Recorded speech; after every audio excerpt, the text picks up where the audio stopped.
Hey guys, my name is Stephanie Rigg. I'm a relationship coach and host of the On Attachment podcast.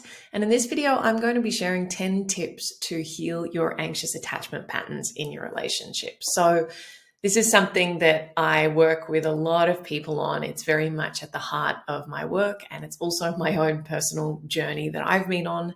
So I really know what works here, and I'm really looking forward to sharing these tips with you. This video is cut into two parts, so make sure that you check out part 2 once you're done watching this. Okay, let's dive into these 10 tips to start healing your anxious attachment patterns in your relationship.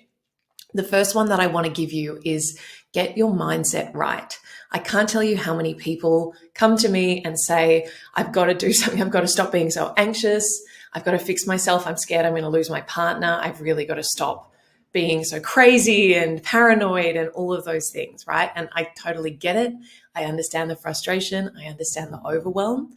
And at the same time, I promise you that if you are approaching any sort of growth or healing from this place of I am broken and I need fixing, you're actually just reinforcing all of the things that are causing those patterns in the first place. You're reinforcing shame and unworthiness and defectiveness and not good enoughness, all of those things that actually sit underneath your anxious attachment behaviors and drive all of the things that you are self-critical about.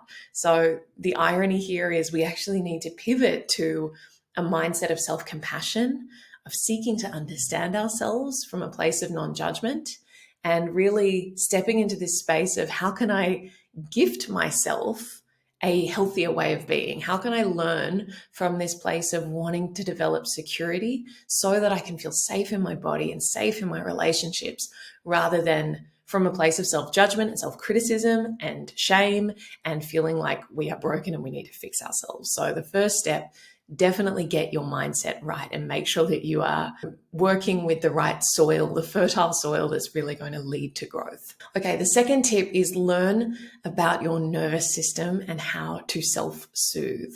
So I can't tell you how important this is. You probably don't need me to tell you that if you're someone with an anxious attachment style, it's really hard to self-soothe. You are likely to have an over-reliance on everything external to you to make you feel safe. So if I'm upset, I need my partner to soothe me and make me feel better. I need them to give me reassurance. I need them to tell me everything's okay.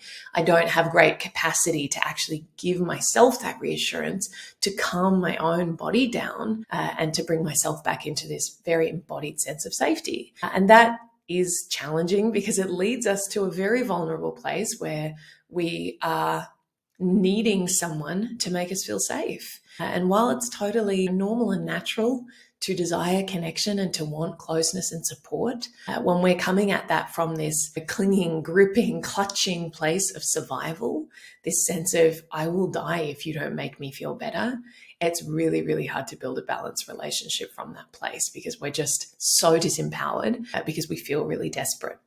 So it's so important that we learn to build up this sense of self, to build up a sense of safety and go, okay, I'm feeling overwhelmed. My heart's racing. I have a lump in my throat. I'm feeling panicked. How can I support myself to come back into a sense of safety? And that has to start with the body rather than just trying to think your way out of it. So many anxiously attached people love personal development work and love reading books and listening to podcasts and watching YouTube videos, and that's great. But all the knowledge, all the intellectual stuff, all the figuring it out in the world isn't going to help you in that moment of trigger when your anxiety grabs the wheel and tries to drive the bus off a cliff. So we really need both. We need to know how to work with the body, and we need to know how to work with, those more intellectual parts, those more cerebral aspects of understanding ourselves and trying to rewire. So you need both. That brings me to my third tip, which is start to understand and reprogram your core wounds, particularly around a fear of abandonment and unworthiness. So those are by no means an exhaustive list of the core wounds that anxiously attached people tend to have, but it is pretty common among almost everyone.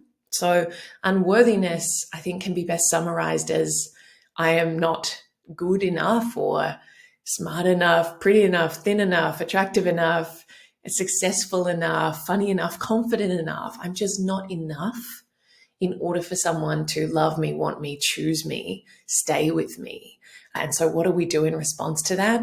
We try and become more or less. We try to shrink or we shapeshift. We basically try and fit ourselves into some mold of what we think would make us lovable. And that in turn drives all sorts of behaviors like people pleasing and approval seeking and shape shifting. How can I just earn your love? And so we get into this mode of striving and striving and striving.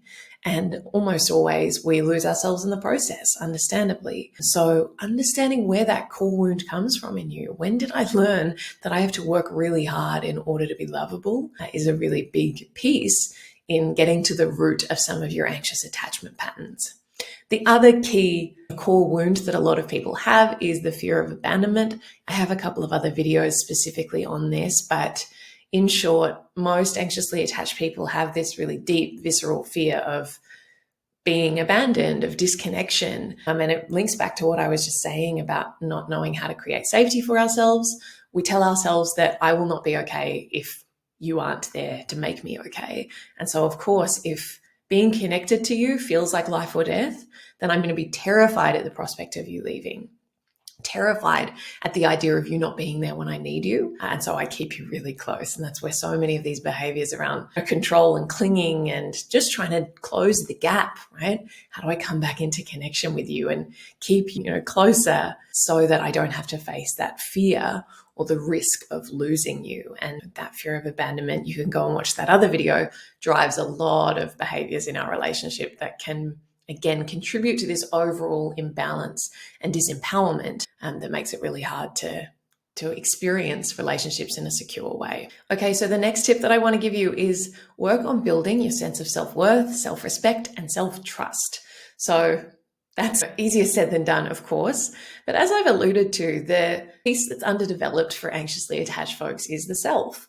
As we become so focused on the other person, the person we're in relationship with, and everything external to us, and we try to control that as a way to get love and safety, we tend to be pretty disconnected from our inner world. We tend not to respect ourselves terribly much. We tend not to know ourselves very well. We don't know what we need. We don't know what we value. We don't know what's important to us. And we don't really have that internal relationship of, I know who I am and I'm comfortable with who I am. And maybe I don't have self-love. I think that very few of us have truly reached this place of self-love, but I can say that I'm broadly comfortable with who I am and how I move about the world, stand behind the choices that I make, and trust in my ability to navigate what life throws at me. If you can reach that point, then you are so much more capable and competent and able to stand on your own 2 feet and move about the world in a way that says, I have my own back. No matter what happens, I will be okay.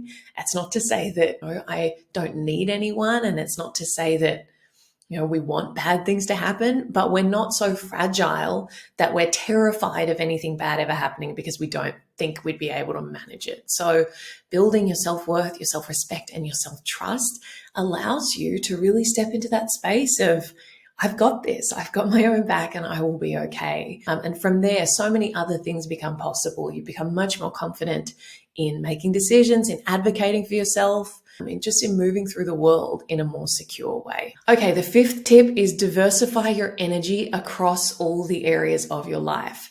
For anxiously attached people, there is a really, really strong tendency to just go all in on your relationship, funnel all of your energy, attention, resources into trying to perfect the relationship, to optimize the relationship, to work on the relationship, to monitor the relationship. And that is often to the detriment of other areas of life. So you might become disengaged from work. You might not put in much effort to seeing friends and nurturing friendships. You might sort of take them for granted because you're so over-indexed on your relationship and needing to nurture it and hold on to it and make sure everything's okay there. You might not have hobbies. You might neglect your health. All of these other things that it's really easy to just drop the ball in favor of prioritizing your relationship at all times, at all costs. So one of the best things that you can do for yourself in moving towards more secure patterns, both for your relationship with yourself and any relationship you might be in, is diversify your energy, fill up your life with other things, figure out what do I like doing? Not what do we like doing? Not what does my partner want to do? What do I like doing? And then go about doing it, irrespective of what is going on in your relationship, irrespective of whether you have a partner, whether they're with you. Just become more in the driver's seat of your own life and making it really full and vibrant and rewarding and fulfilling. Because then again, it puts us into this recalibrated place of my whole life is not about you. You are not on this pedestal and I'm not bowing down at your feet begging you to love me. I have more going on in my life and I can get comfortable with who I am and what my life looks like. And you become a beautiful addition to that I can choose, but it's not filling a void and it's not rescuing me from the pain of loneliness. So diversify your energy. I've also got another video which is about why anxiously attached people struggle so much with breakups. And part of it is because we don't do this. We don't diversify our energy. And then God forbid the relationship ends. And guess what? You've got absolutely nothing going on in your life because the relationship is the only thing that you nurtured. And then you're really left empty-handed. It's a double-edged sword. So protecting yourself against that, it's really part of building up your resilience, becoming more self-responsible. You really can't lose by diversifying your energy away from your relationship.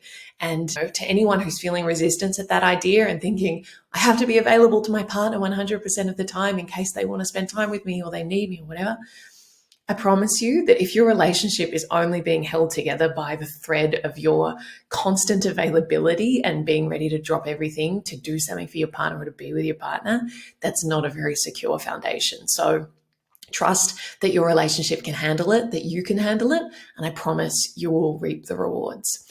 So that was the first 5 tips to heal an anxious attachment style, and I'll see you in part 2 for the next 5 tips. Thanks, guys.